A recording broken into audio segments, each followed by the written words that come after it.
আম চোর ধরা পড়েছে। ছোট ছোট আম, ছোট ছোট মানসি চুরি করতেছিল। তোমরা আম চুরি করতেছিলে?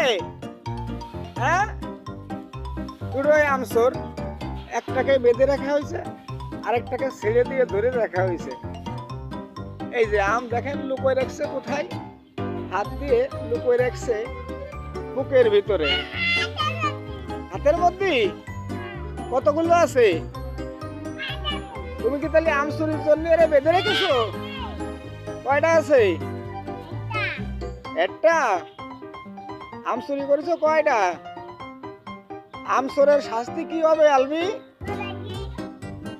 আম চোরের শাস্তি কি হবে আলবি? আম চোরের শাস্তি কি হবে? হ্যাঁ, কি হবে আম চোরের শাস্তি?